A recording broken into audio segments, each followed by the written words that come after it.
नाज़रीन आदाब, अली वारसी एक मरतबा फिर नया दौर के प्लेटफॉर्म से आपके सामने हाजिर है और आज भी हमारे पास हमेशा की तरह 3 खबरें हैं। तो सबसे पहली खबर तो जो है वो इमरान खान साहब की इतनी बड़ी खबर आ गई है कि उन्होंने जेल से ट्वीट कर दिए, वो भी इतनी लंबी चौड़ी ट्वीट कि मतलब बंदा पढ़ पढ़ के तंग आ जाए। और दूसरी चीज़ जो है वो एक 2 सहाफ़ियों से मुतालिक 2 बहुत बड़ी बड़ी खबरें हैं, बड़ी मज़ेदार खबरें हैं।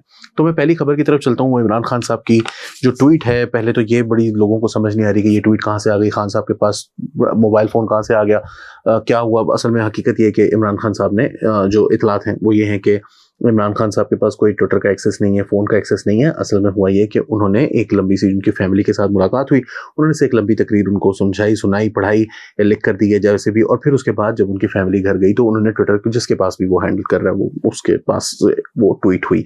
तो ये इमरान खान की जानिब से मैसेज ज़रूर आया। अच्छा, मैसेज क्या है? मैसेज के अंदर उन्होंने बताया कि पहले तो उन्होंने अपनी वो मसाइब बयान किए कि जब मुझे अंदर किया गया और चैलेंजिंग था वगैरह वगैरह, शुरू में पहले बेड भी नहीं था वगैरह। फिर उन्होंने कहा कि ज़मीन आसमान का फ़र्क है 5 अगस्त से पहले वाले इमरान खान में और आज के इमरान खान में। आज का इमरान खान जो है वो फिट है पहले से ज़्यादा, वो स्पिरिचुअलिटी में भी वो आगे चला गया, मेंटली और फिजिकली भी वो पहले से ज़्यादा स्ट्रॉन्गर है। उन्होंने कहा कि अपने जेल के दौरान उन्होंने कुरान को गहराई में पढ़ा भी है और रिसर्च भी किया है। बड़ी जल्दी उन्होंने 2 महीने में, लोगों को ज़िंदगियाँ लग जाती हैं, बहरहाल उन्होंने 2 महीने में कोई तफसीर वगैरह पढ़ ली होगी, खैर ऐसी बात भी नहीं है। उसके बाद ज़ाहिर फ्री होता है बंदा काफ़ी ज़्यादा वहाँ पे। Regardless of what prison they keep me in, जहाँ पर भी मैं रहूँ मैं हकीकी आज़ादी जो है वो मेरा असल कानून है। उन्होंने कहा कि free and fair elections, Pakistan का जो कॉन्स्टिट्यूशन है वो इसका at the core of which is free and fair elections, और जो इसकी कोर पर है वो। और उन्होंने कहा है कि जो साइफर केस के बारे में भी उन्होंने बात की है। साइफर केस के बारे में वो कहते हैं कि ये जो बोगस केस है ये जनरल बाजवा और डोनाल्ड लू को बचाने के लिए ये किया गया है। डोनाल्ड लू को कौन सा तुसी फड़ लेना सी, मगर हाँ चलो जनरल बाजवा की बात तक ठीक होगी बात। I was the elected prime minister of the country, treason was committed against me and my government by general Bajwa. उन्होंने कहा कि मेरे खिलाफ और मेरी हुकूमत के खिलाफ बगावत की थी जनरल बाजवा ने, गद्दारी की थी, ट्रीजन किया था। उन्होंने कहा instead of investigating the foreign conspiracy in orchestrating a regime change, a case has been filed against me for informing the people of Pakistan। उन्होंने कहा कि बजाय इसके कि जो गैर मुल्की साजिश थी उसको पकड़ते, उसके बारे में जो है वो इन्वेस्टिगेशंस करते कि वो regime change में किस तरह से वो गैर मुल्की हाथ शामिल था, मेरे खिलाफ और लोगों के में जो है वो केस बना दिया गया कि मैंने अवाम को क्यों बताया, the real protectors of this country about this reason, जो कि पाकिस्तान के हकीकी मुहाफिज हैं। अच्छा, अब मसला यहाँ पर यह है कि कोई साजिश अमेरिका ने की नहीं है। असल प्रॉब्लम ये है, इमरान खान साहब जिस चीज़ को हमेशा तोड़ मरोड़ कर पेश करते हैं, झूठ बोलते हैं। मैं तो सीधी सीधी सी बात करूंगा, वो जो झूठ वो बोलते हैं कि जी अमेरिका ने साजिश की है, और उसकी सबूत ये है कि अमेरिका पहले भी साजिशें करता रहा है। तो और जो ट्रीजन जनरल बाजवा ने की है कि उन्होंने जो है वो अवाम के खिलाफ, लोगों के खिलाफ, पाकिस्तान के अवाम के हकीकी नुमाइंदा हुकूमत, वो हकीकी नुमाइंदा हुकूमत भी नहीं थी। 2018 का इलेक्शन वॉज रिग्ड, और उसके अंदर इमरान खान साहब हुकूमत में आए थे, और इमरान खान साहब की हुकूमत जो थी वो एक साजिश के नतीजे में बनी थी, जो कि इससे पिछली हुकूमत के खिलाफ हुई थी। उससे पिछली हुकूमत जो है वो कहा जाता है कि पीपल्स पार्टी की हुकूमत के खिलाफ साजिश के नतीजे में बनी थी, बट स्टिल दे एटलीस्ट वो इतने पॉपुलर थे कि वो हुकूमत में आ सकते थे। इलेक्शन जो था वो जेन्युइन ही था, जो कि फिर बाद में अदालतों से साबित हुआ इमरान खान साहब की तमाम तर कोशिशों के बावजूद। लेकिन जो ये बात है कि जी ये साजिश हुई है, मैं ये नहीं कह रहा कि जनरल बाजवा जो थे वो ऑन बोर्ड नहीं थे। जनरल बाजवा, अव्वल तो जनरल बाजवा ऑन बोर्ड तो इस हद तक तो जरूर थे कि इमरान खान साहब के खिलाफ जो नो कॉन्फिडेंस मोशन थी वो गए थे सियासी जमातों के पास और उनसे जाकर कहा था कि आप नो कॉन्फिडेंस मोशन वापस ले लें, इमरान खान साहब जो है वो ये तोड़ रहे हैं, हुकूमत तोड़ रहे हैं, अपनी असेंबलियां तोड़ रहे हैं। तो इमरान खान साहब की जो ये बात थी वो तो वैसे ही गलत साबित हो चुकी है मुतअद्दिद मौके पर। इमरान खान साहब अभी तक ये साबित नहीं कर सके, और अमेरिका के ऊपर जो इल्ज़ाम था वो तो खुद इमरान खान साहब वापस ले चुके हैं कि अमेरिका ने साजिश की। उनका कहना है कि जनरल बाजवा ने साजिश की, अमेरिका ने शायद सिर्फ अप्रूवल दिया, और फिर उसके बाद और डोनाल्ड लू ने जो कुछ कहा उसका पाकिस्तान कुछ भी नहीं कर सकता। मतलब पाकिस्तान ने उसको क्या बचाना है, उसको क्या ना पकड़ना था ना बचाना था। इमरान खान साहब जेल में हैं और एक जेन्युइनली एक तोशाखाना के केस में पकड़े गए हैं। मतलब उनकी जो डिक्लेरेशन नहीं है उसकी वजह से वो पकड़े गए हैं, और फिर उन्होंने जो उसके अंदर तोशाखाना केस के अंदर जो हकाइक हैं वो अभी इससे कहीं ज़्यादा खौफनाक भी हो सकते हैं। ये भी हो सकता है कि उन्होंने मिस डिक्लेरेशन किया, और फिर उसके बाद उनके ऊपर और भी केसेस हैं। मैं उनकी बात ही नहीं कर रहा, मैं साइबर केस की भी बात नहीं कर रहा, मैं बात कर रहा हूँ स्पेसिफिकली तोशाखाना केस की। उनकी जो जेल है वो तोशाखाना केस में हुई थी। दूसरा साइफर केस में इस वक्त उनकी गिरफ्तारी है। साइफर केस के हवाले से वो यहाँ पर ये झूठ बोल रहे हैं कि साइफर उन्होंने गुम किया। साइफर जो है वो द इंटरसेप्ट के नाम से एक वेबसाइट है अमरीकी, उसके ऊपर पब्लिश हो चुका है, اور اس کے اندر جو کچھ باتیں لکھی گئی ہیں وہ کہیں سے سازش ثابت نہیں کر رہی. تو عمران خان صاحب کی پوری جو کہانی ہے, مجھے افسوس اس بات کا ہے کہ ابھی بھی بجائے اس کے کہ وہ یہ کہتے ہیں کہ میں عوام کے حقیقی نمائندوں کے ساتھ بیٹھنے کے لیے تیار ہوں, میں پالیٹکس کرنے کے لیے تیار ہوں, میں سیاستدانوں کے ساتھ سیاستدانوں کی طرح بیہیو کرنے کے لیے تیار ہوں, وہ ابھی بھی اسی چیز پر لگے ہوئے ہیں کہ جی میں مزید زیادہ اسٹرانگ ہو گیا ہوں, اسلامی ٹچ بھی ساتھ شامل ہے, قرآن کو میں نے پڑھ لیا ہے, ریسرچ کر لی ہے, اسپریچولی پہلے سے زیادہ اسٹرانگ ہو گیا ہوں. میرا خیال ہے کہ عمران خان صاحب جو ہیں ان کی میں نہیں چاہتا کہ وہ جیل میں رہیں, لیکن میں یہ بھی نہیں چاہتا کہ عمران خان صاحب کیونکہ وہ ایک پاورفل آدمی ہے تو انہوں نے اگر سائفر کیس کو سائفر جو ہے اس کو گم کر دیا ہے, یا سائفر جو ہے اس کے اوپر ایک سازش بنی ہے, یا انہوں نے جو ہے وہ توشہ خانہ کی گھڑیاں خرید کر بیچ دی ہیں اور پھر اس کے بعد جھوٹ بولا ہے, اس کی غلط رسیدیں بنوائی ہیں اور پھر اس کے بعد اپنے ٹیکس ریٹرنز میں شامل نہیں کیا, تو جو ایک عام پاکستانی شہری کے لیے جو سزا ہے وہ عمران خان صاحب کو نہ ملے. جو جس کی سزا بنتی ہے, میری ہوتی تو مجھے کیا چھوڑ دینا تھا پاکستان کی عدالتوں نے, تو عمران خان صاحب کو کیوں چھوڑ دیں. تو میں اس ساری چیز کو میں صرف اتنا ہی سمجھتا ہوں کہ عمران خان صاحب جو ہیں وہ سیاست کر رہے ہیں, ان کا حق ہے, لیکن اس میں جو ہمارا فرض ہے کہ جو باتیں درست ہیں وہ درست آپ کو بتائی جائیں اور جو باتیں غلط ہیں وہ غلط بتائی جائیں اور سچ بولا جائے لوگوں کے ساتھ. دوسری خبر کی طرف آتے ہیں. رانا عظیم صاحب ہیں, ایک صحافی ہیں اور یہ پنجاب یونین آف جرنلسٹ کے جو ہیں وہ صدر بھی تھے مجھے جہاں تک یاد ہے. تو بہرحال ان کے خلاف جو ہے وہ پتہ یہ چلا ہے کہ شاد باغ سب ڈویژن کے علاقے میں کارروائی ہوئی ہے اور بجلی چوری کے خلاف, اور اس دوران ایک چیکنگ اکرم پارک میں معروف صحافی رہنما اور نجی ٹی وی چینل کے اینکر پرسن رانا عظیم بجلی چوری میں ملوث پائے گئے. اور یہ ملزم جو ہیں وہ بجلی چوری کر رہے تھے میٹر ٹیمپر کر کے, اور جس کے باعث قومی خزانے کو 1,20,000 روپے کا نقصان پہنچا. مجھے نہیں پتا کہ 1,20,000 روپے کا نقصان کس طرح سے, میرا خیال ہے یہ کچھ فگر جو ہے وہ کم ہے. 1,20,000 روپے کا تو ایک مہینے کا بل آتا ہے. اب کتنے عرصے سے میٹر ٹیمپر ہو رہا تھا وی ڈونٹ نو. ملزم چوری کی بجلی سے گھر میں اے سی چلا رہا تھا. ملزم کی جانب سے لیسکو ٹیم کو ہراساں کیا گیا جبکہ سنگین نتائج کی دھمکیاں بھی دی گئیں. لیسکو حکام نے ٹیمپر شدہ میٹر کو قبضے میں لے کر ملزم کے خلاف مقدمہ درج کروا دیا ہے, جبکہ مزید قانونی کارروائی بھی کی جا رہی ہے. دوسری جانب فرائض میں غفلت برتنے پر متعلقہ میٹر ریڈر کو بھی معطل کر دیا گیا ہے. اور سید توصیف حیدر جو کہ میٹر ریڈر ہیں, انہوں نے شاد باغ میں سب ڈویژن میں, اب یہ وسن پورا سب ڈویژن میں یہ ان کا ٹرانسفر ہو گیا اور ان کو جو ہے وہ سسپینڈ کر دیا گیا ہے مس کنڈکٹ کی بنیاد پر کہ انہوں نے یہاں پر کیا ہوا تھا. اچھا, یہ جو بجلی چوری والا معاملہ ہے نا جناب, یہ بڑا نارمل ہے, بہت ایک روٹین کی بات ہے. میرے پاس بھی کچھ عرصہ پہلے کی بات ہے کہ اچانک مجھے ایک بہت بڑا بل آ گیا اور میں نے کہا کہ یہ کیا ہو رہا ہے. وہ خیر پتہ چلا کہ میرے گھر کے اندر ہی کوئی ایک کمرہ تھا جس کے اندر بجلی جو ہے وہ لیک ہو رہی تھی. تو اس کو پھر ایک جاننے والے تھے, ان کے ذریعے میں نے پھر کسی کو بلایا اور انہوں نے چیک کیا کہ کہاں سے لیک ہو رہی ہے, اور پھر انہوں نے اس جو لنک تھا اس کو ٹھیک کیا, جس کے بعد یہ مسئلہ نہیں ہوا. تو میں گیا تھا کہ جی یہ میرا بل جو ہے وہ بہت بڑا آ گیا تو اس کی کچھ قسطیں کر دیں. تو انہوں نے قسطیں تو نہیں کی, انہوں نے کہا کہ نہیں جی ہم نہیں کر سکتے. مگر یہ بھی ہوا کہ مجھے اچانک 300 یونٹ زیادہ کا بل آ گیا. جب میں نے اس کے اندر چیک کیا تو نیچے جو تصویر لگی ہوئی ہے اس میں 300 لکھا ہوا ہے لیکن اوپر 600 لکھا ہوا ہے. میں وہاں پر گیا, مجھے ایک صاحب نے وہاں پر یہ کہا کہ جی آپ اپنا میٹر ایک ہی دفعہ لائن مین کو میں کہہ دیتا ہوں آپ مسئلہ حل کروا لیں. مجھے نہیں پتا وہ کون تھے, وہاں پر کیا کر رہے تھے. انہیں لگا کہ میں مطلب برے حالوں میں آیا ہوں, ٹی شرٹ میری تھوڑی سی ذرا کالر سے تھوڑی سی پھٹی ہوئی ہے, تو انہوں نے کہا شاید غریب آدمی ہے, اس کو 30,000 روپے کا بل آ گیا تو اس کو میں کوئی مدد کر دیتا ہوں.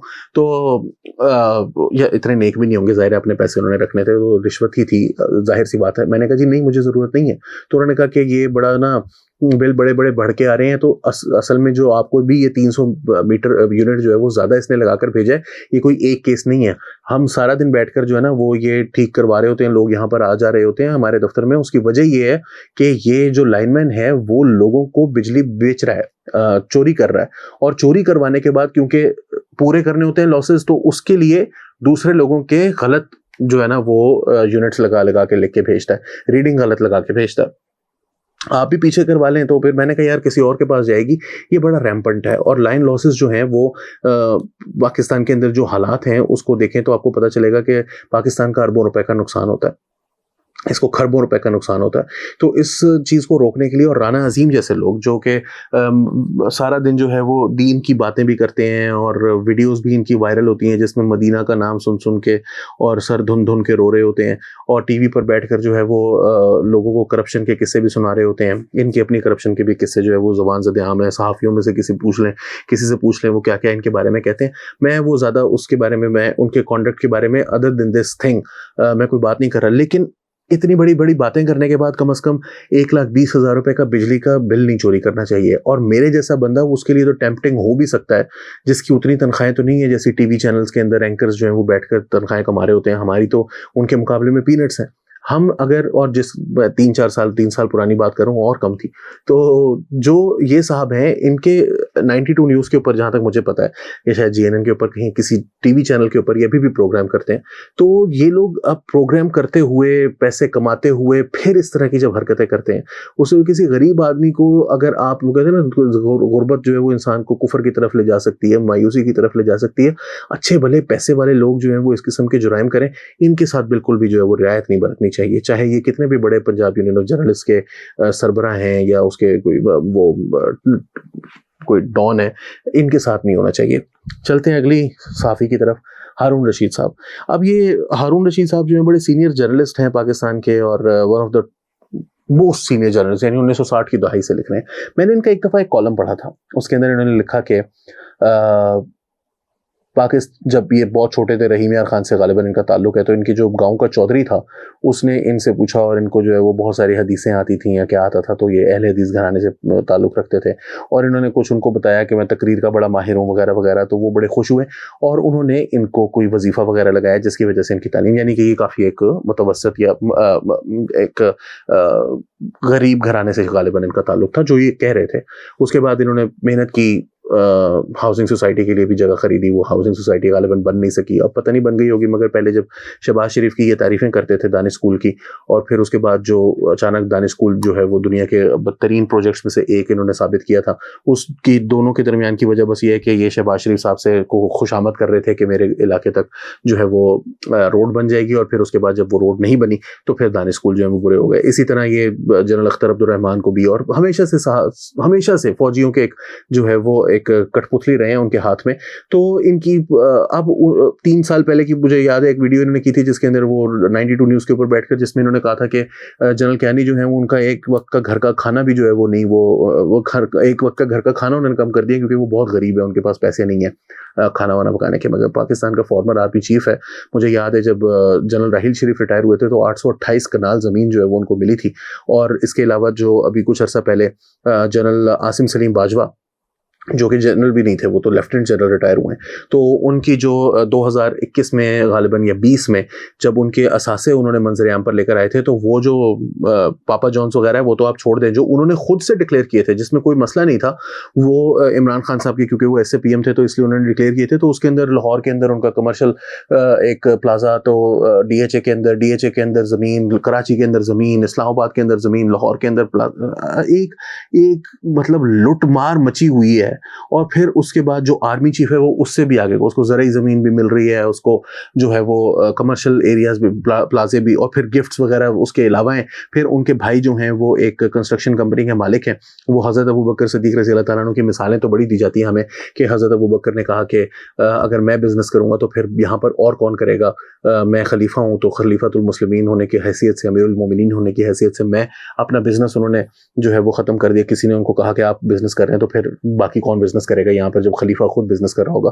तो और अबू हुरैरा रज़ी अल्लाह तआला अन्हु के बारे में कहा जाता है कि हज़रत उमर रज़ी अल्लाह तआला अन्हु ने उनको माज़ूल कर दिया, क्योंकि वो एक बिज़नेस करते थे, और वो कोई इतना बड़ा बिज़नेस भी नहीं था, कोई मतलब मॉडर्न फार्मिंग नहीं हो रही थी, छोटा मोटा कोई वो फार्मिंग करते थे, बहुत थोड़ी सी लाइफ स्टॉक का काम वो करते थे, तो उनको माज़ूल कर दिया गया। तो उन्होंने माज़ूल भी हो गए, उन्होंने ख़त ज़रूर लिखा है, एहतजाज ज़रूर किया, मगर वो माज़ूली उन्होंने कबूल की। तो बात ये है जनाब के ये लोग जिनके भाई जो हैं वो कंस्ट्रक्शन कंपनी, तो वहाँ पर नस क्या है, बात क्या हो रही है? वो बात ये हो रही है कि जी आप अगर बिजनेस कर रहे होंगे तो और कौन करेगा? तो भाई अगर कंस्ट्रक्शन कंपनी का मालिक होगा आर्मी चीफ की, तो वहाँ पर और कौन बिजनेस करेगा? आशियाना हाउसिंग स्कीम का प्रोजेक्ट किसके पास था? अशफाक परवेज कियानी के भाई के पास नहीं था, और निकाल दिया। तो इस वजह से आहद चीमा को और शहबाज शरीफ को 2-2 साल जेल में नहीं रखा इन लोगों ने। इतने पावरफुल लोगों के चमचे जब आप बनते हैं तो शर्म आनी चाहिए।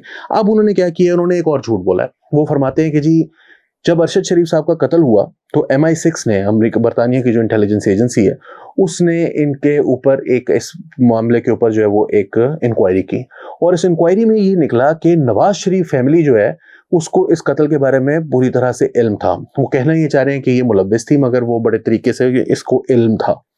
اب اس کے بعد جو ہے وہ MI6 نے اس کے بارے میں جب ان کو علم ہوا تو ان کو پتا پھر ایک دن اوپر سے آرڈر آیا کہ جی اس فائل کو بند کر دیں, اور فیصلہ یہ کیا گیا کہ جب شریف خاندان کا کوئی ممبر جو ہے وہ اقتدار میں آئے گا تو پھر اس کو بلیک میل کرنے کے لیے اس کو استعمال کیا جائے گا. اب یہ ایسی سائفر والی کہانی ہے کہ جی کیوں اب آپ مجھے کہیں کہ جی اس کا کیا ثبوت ہے. MI6 پہلے بلیک میل نہیں کرتی, وہ ایران کا نہیں, انہوں نے تودا پارٹی کی حکومت ختم کی تھی 1952 میں, تو شریف خاندان کو بھی وہ اس طرح سے بلیک میل کرے گی, اور شریف خاندان اس میں ملوث ہے. ملوث ہونے کا ثبوت یہ ہے کہ MI6 کا کیا ثبوت ہے, وہ تودا پارٹی. خدا کا واسطہ ہے آخری ٹائم آ گیا, 1960-70 کی دہائی سے جھوٹ بولنا شروع کیا ہوا ہے. ناؤ جسٹ تھوڑے عرصے کے لیے اپنے آپ کو سکون دیں, ریٹائرمنٹ لے لیں, پیسہ آپ نے خوب کما لیا ہے, پلاٹ بھی آپ نے لے لیے ہیں حکومتوں سے, اس کے پیسے بھی پورے کر دیے ہوئے ہیں, مطلب اس سے کہیں زیادہ کے پیسے پورے کر لیے ہوئے ہیں. تو اب وقت آ گیا ہے کہ حرام کھانا چھوڑ دیں, دیکھیں کیسا سکون ملتا ہے. سکون تو خیر کیا ملے گا اب, مگر بس کریں, بس کر دیں. بہت ہو گئی جھوٹ بول بول کے, کوئی حد میعاد بھی ہونی چاہیے جھوٹ بولنے کی. میں صرف اتنا ہی کہوں گا. علی وارثی کو نیا دور کے پلیٹ فارم سے اجازت دیجیے. آداب.